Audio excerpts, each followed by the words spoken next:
citoyens, appelle les décideurs politiques, belges, ici en l'occurrence, à prendre leurs responsabilités. Qu'est-ce qu'on demande?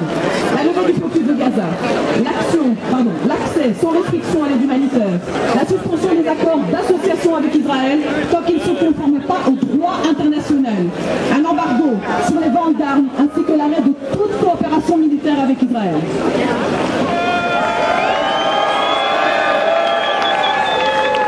Donc c'est plus que temps, het is dus meer dan tijd dat onze politici, onze verantwoordelijke politici en meer bepaald meneer Reinders, minister van Buitenlandse Zaken, eindelijk Israël eraan gaat houden om zijn engagementen na te komen en het internationaal recht te respecteren.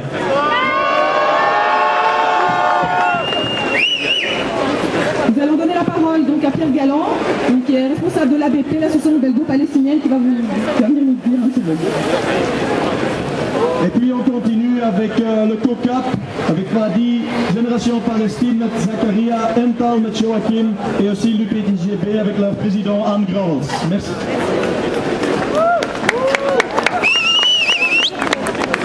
Bonjour à tous, bonjour à toutes, et je pense que vous avez raison d'être ici, parce qu'il s'agit d'abord de réaffirmer la dignité d'un peuple, le peuple palestinien. Ce peuple qui a été massacré, qui a été assassiné, dont les droits sont bafoués, tant au niveau de l'Europe qu'au niveau des Nations Unies aujourd'hui, c'est un scandale et c'est une honte.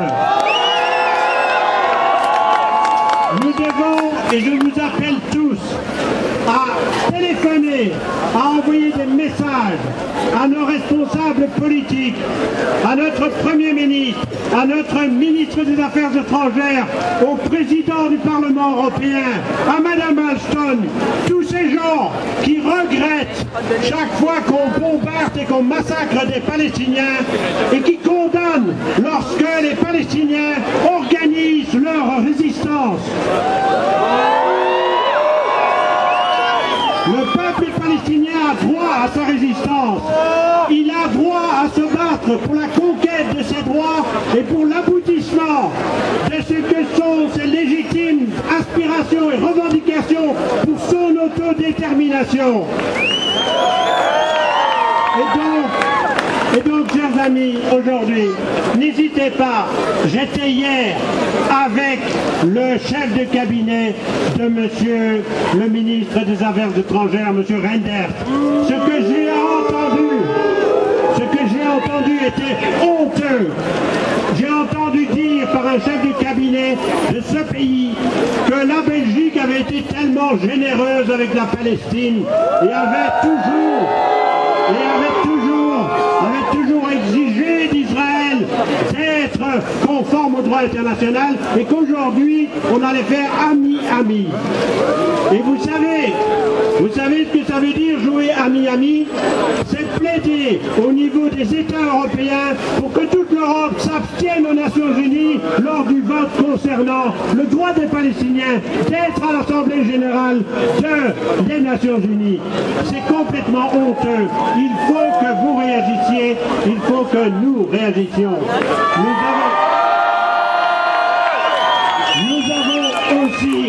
Nous avons aussi dénoncé auprès du gouvernement belge l'ensemble des complicités du gouvernement avec Israël dans l'occupation de la Palestine. Complicité que l'on n'observe pas l'importation des produits des colonies par Israël ici en Belgique, dans nos grandes surfaces, Delhaize, Carrefour, etc. Complicité.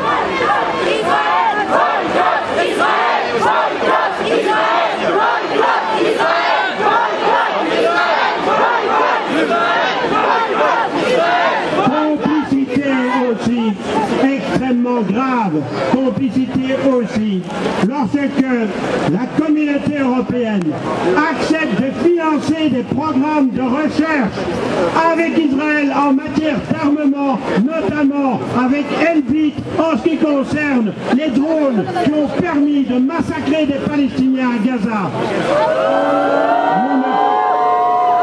Nous ne pouvons accepter une telle dérive quant au non-respect de l'ensemble des règles qui avaient été construites après la Deuxième Guerre mondiale pour assurer au peuple leur droit à l'autodétermination, pour assurer la coexistence pacifique entre les États.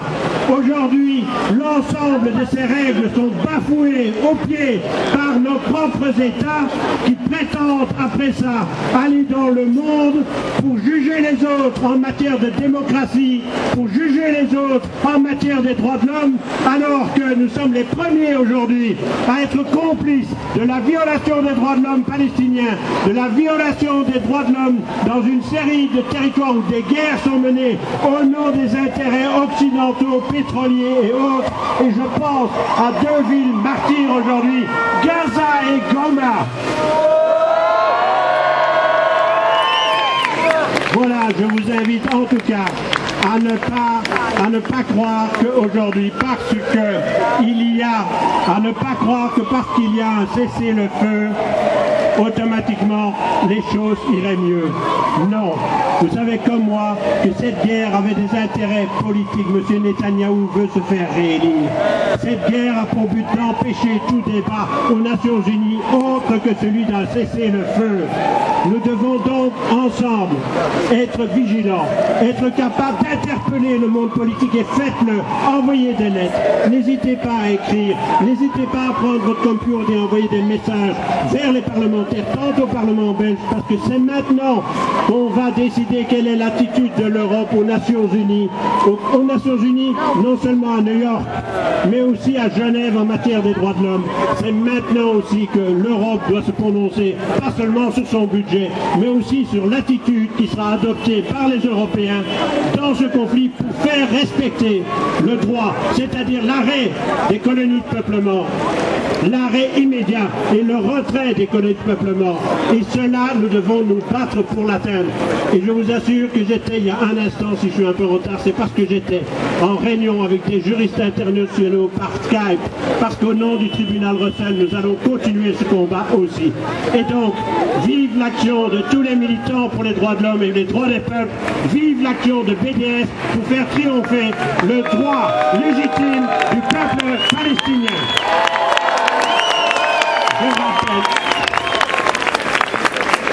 Je rappelle que demain aussi, il y a une manifestation et donc vous êtes invités aussi demain à 13h30 à la gare du Nord. Merci Pierre.